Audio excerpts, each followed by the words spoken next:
Do you kind of feel, and look, I think the 50th is a more well-rounded story where the plot is a lot stronger than this. But do you almost feel like this is a better celebration of Doctor Who than the 50th was? I think you got to give this episode credit for doing stuff that I feel like Stephen just didn't really want to touch. Like, it's funny, like, I quickly, like, when the last 15 minutes was happening, I quickly ran out and did a tea, and Mum was like, have you seen David yet? I was like, no, but we've seen the 1st, the 5th, the 6th, the 7th, and the 8th. Yeah. And I was just like, I don't believe this. And I'm like, this is something that I feel like should have been in the 50th. So yeah, I totally get your point. Yeah. And all the companions, even like when I saw Ian at the end, I was like, Ian's going to eat this up, man. Dude. Even that was so lovely. And I feel like, yeah, Stephen definitely held back on that stuff. Yeah, I think so. Like, I think surely, it's a good point, what you're making. I know there was a lot of like issues making the 50th where they didn't have cast locked in for a long time, but surely... Yeah, just Jenna, wasn't it? Yeah, Jenna was the day of Clara. Yeah, the day of Clara. Clara who? I love that.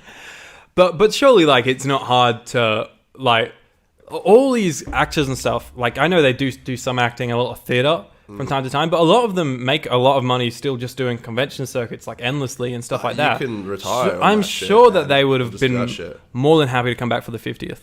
But I think it's a really cool, interesting conversation to have, which I feel like I could sit here for an hour and talk about this. But we must talk about the yeah, episode. like, I know one of my dad's big criticisms with the 50th, because we went to go see it at the theatre together. He was like, I do think there were going to be more like companions and doctors and stuff, and I think it's a valid criticism to have. And I think as we theorised, it was going to be a fun 100th anniversary special of the BBC, and we were hoping that we see companions and doctors, and boy did we. And not only that, I had like next to no complaints about those scenes. Yeah, no, not at all.